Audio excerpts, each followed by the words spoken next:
Kids, when did you realize your parents might be terminally stupid? My dad once told me he had pancreatic cancer. I asked, what stage? He said stage 3. I was devastated. Later on during the day, I asked my brother, he lives with him, dude, why didn't you tell me he had cancer? My brother had the most confusing look and said, he doesn't have cancer. He's been on this diet he saw on TV that consists of rice and vegetables. He's been eating like 1,000 calories a day for the past few weeks. He Googled his symptoms on WebMD and thinks he has cancer. Yeah, my dad is an idiot. Terminal idiot. Yeah, with enough confirmation bias, you can make yourself believe that you have any kind of illness. My dad texted me recently to let me know that this is the only year where your age plus the year you were born equals the current year. I told him I had a lot going on right now and didn't have time to research nursing homes. You know, this reminds me of all those really stupid, like, mind reader type videos that you see on the internet, where they're like, okay, take your age, multiply it by 0, and then add 5. I bet the number you're thinking of is 5. And then there's always people that are like, whoa, how does he do that? I was at dinner with my parents when my mom started feeling really unwell. We took her to the emergency room for chest pains, and she was diagnosed with type 2 diabetes. The physician was asking my mom her family medical history, and if anyone had diabetes in her family. My dad, a little drunk, asks if his family history would affect her. They're obviously not blood related. The physician just looked at him for a second and then said no. Yeah, it sucks when you get horrible genetics from your in-laws. When my mom heard that drinking a glass of red wine a day is good for you, she poured my dad a full pint of glass of red wine, and he downed it. When I asked them what made them think that was an appropriate amount, they replied, that's how much alcohol people drink in the movies. Man, it's crazy just how much people will convince themselves of just to try and justify that what they're doing is good. One night my dad went to the McDonald's drive-thru and spent a solid 3-ish minutes talking to the trash can and getting angry it wasn't responding. What, they don't put the microphone there anymore? My mom wanted to drive to the new Google office building to complain about her Yahoo email account. I barely managed to convince her that they are different companies. Yeah, and even if it was the right company, I'm pretty sure there's no big tech companies that just have in-person customer support like that. My mom decided that she was going to move to teach in Saudi Arabia. She's a single woman. She recently ended a lesbian relationship, one of several lesbian relationships. Lesbian relationships that she has posted about on Facebook, where literally everyone can see it. It took multiple family members to convince her that this was not a good idea. Oh, come on, I hear Saudi Arabia is really big into the gay pride movement. My mom asked whether World War I or II came first. Actually, I think they did it like Star Wars, where they started with the later one and then came out with the prequel afterwards. My mom got a large inheritance, used it to remodel her house she hadn't paid off, then took a line of credit out on it in months after the housing crash. This is the single stupidest thing I've seen anyone do with so much planning involved. It took months for this dumb plan to happen, and I tried to dissuade her every step of the way. It's one thing to put a fork in the electrical socket, and a totally different thing to hire a carpenter to build a house, hire an electrician to wire it, go to Target to buy a fork, then put it in the socket. Hey, I guess some people just need to learn things the hard way. They have to make the mistakes themselves, and no amount of talking to them will convince them otherwise. My dad ate baby shower favors made of soap that he thought was molded chocolate. Twice. I'm not sure trying to justify it by saying you thought it was moldy chocolate makes you look any better. It was my in-laws who I often question. I think they gave all their intelligence to my husband. They're divorced, and his dad is on very limited contact at the moment due to being a toxic, raging narcissist. So my father-in-law heard that olive oil was good for you. So every single day for years, he has continued to put at least a tablespoon of olive oil in his orange juice. He also had an electric skillet that he never washes because he believes it's similar to a cast iron pan and needs to be seasoned. I discovered this when the eggs he made one morning smelled and tasted like fajitas we had the previous night. This was back when my husband and I were teens and I was visiting him from out of state. When my husband was a teen, he told him to use straight bleach on his acne. Also told him shaving cream is a scam and to just shave dry with the same old disposable razors.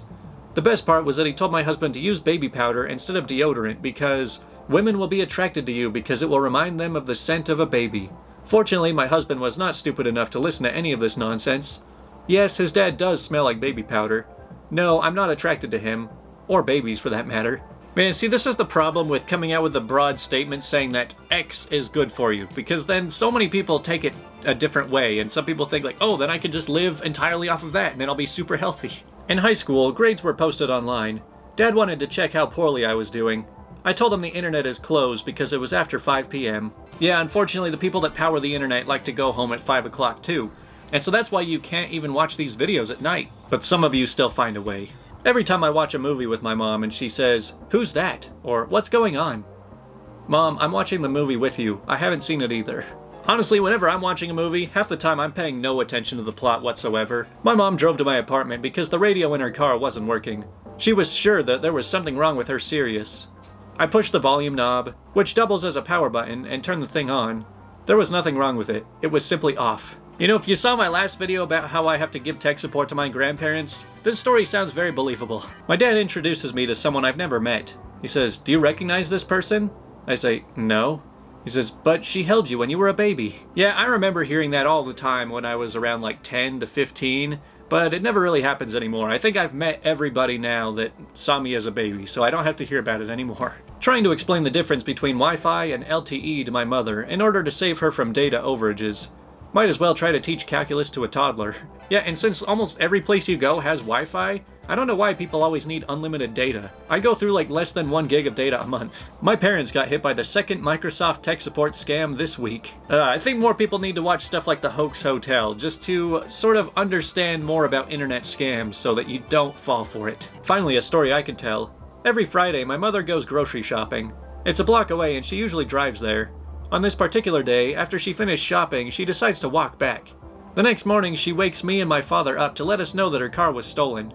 The cops come, we fill out paperwork, and in the meanwhile, she gets a rental car. That's not even the best part. The following Friday, she drives again to the grocery market and parks right next to her stolen car, which is a champagne-colored Mitsubishi Diamante, which is not such a common car or color.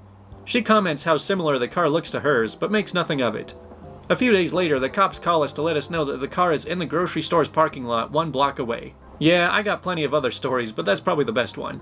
Hey, I mean, eventually she could just fill up the whole grocery store parking lot and they could just have a big car sale there. My dad crashed his car at 8 a.m. on his way to work because he was surprised at a naked woman streaking across the road. When the police turned up and asked what happened, he explained that he ended up crashing as he wasn't sure if he really just saw a naked woman or if he was still drunk from the night before. And that's how he lost his driver's license. Because oddly enough, there was a naked woman and he was still drunk. You know, it's actually a bit of a clever pickup line when you say to a girl, "I bet you see a lot of car accidents when you're walking down the street." My parents are well educated, but this was one of the stupidest things I've seen them do. I was in the basement playing video games and went upstairs to my parents frantically looking for me. They were in that anger relief kind of state and told me they'd been looking for me for hours and were about to call the cops.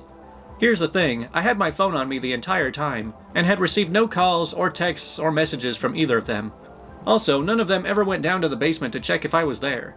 Otherwise, they would have seen me. I couldn't have really left the house either, because I wasn't old enough to drive at the time. I don't know what was going through their minds, but it definitely wasn't common sense. I would have loved to see the police officer's face if they found me in the basement after they called the cops. Man, this kind of reminds me of something that happened just 2 hours ago. So my phone service has been pretty bad lately, and so my dad was trying to call me and text me and email me and getting other people to text me and just trying to get a hold of me to let me know that he was going to be sending me an email for some work for me to do. I don't know why you didn't just send me the email, Dad. I would have seen it. When I was a young kid in elementary school, we did a family genealogy project. My mom told me that we were part Cherokee. Not a lot, just a little bit, and it was a family relative a few generations ago. Being a kid, I thought it was super cool and didn't really ask any more questions. Fast forward to high school, and my mom had proven that maybe she isn't always the smartest bulb in a box. One night, we get on the subject of relatives, and she mentions at one point, "Your grandfather's brother married a Cherokee woman." I sit there for a moment in a "holy crap, is she really that dense" moment. I collect my thoughts, and as nicely as I could, I point out, "Mom, if Grandpa's brother married an Indian, that doesn't make us Cherokee. Genetics don't work like that." She just stopped and stared at me for a good while and moved on. Learn from my mom. Don't drop acid every day for 3 years in college, kids. Your brain will thank you.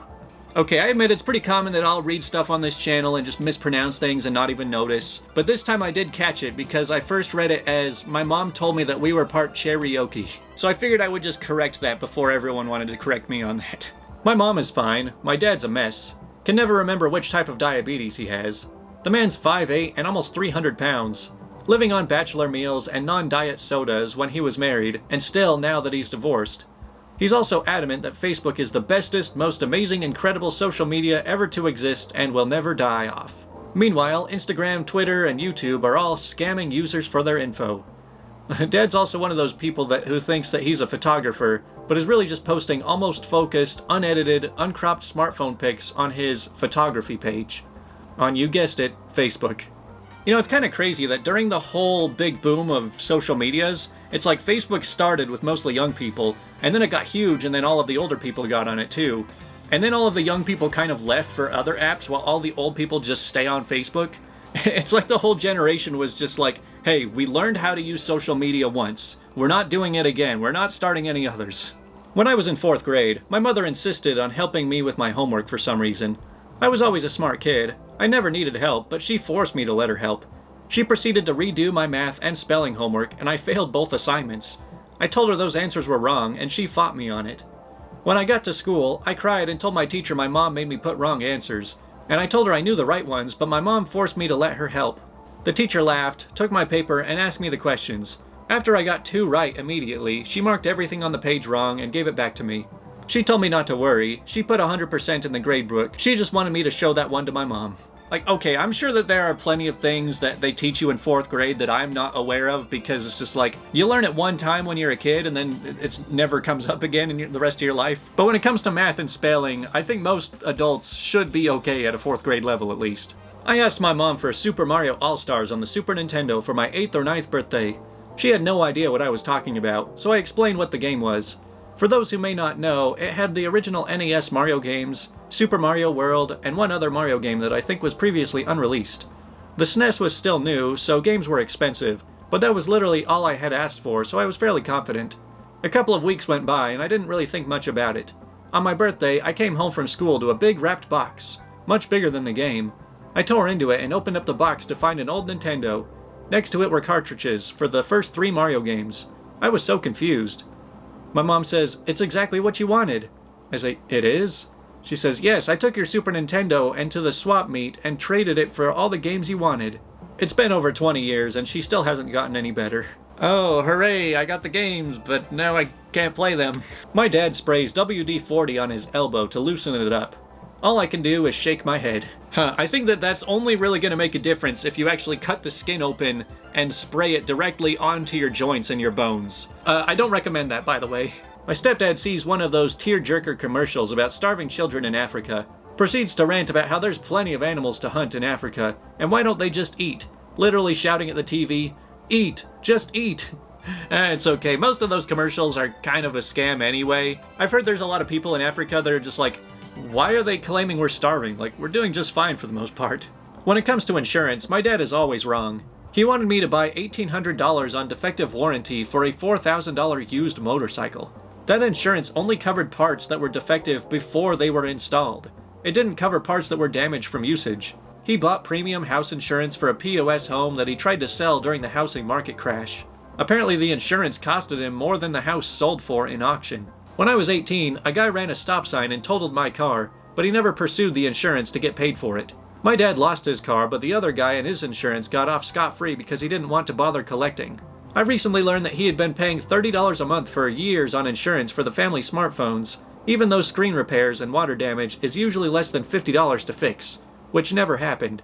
Insurance exists to make money off of people like him. Well, wasn't that fun? You know, pretty recently we had the story of, like, what was the stupidest thing your child has done, and so now we just get to balance it out with the stupidest thing your parents have done.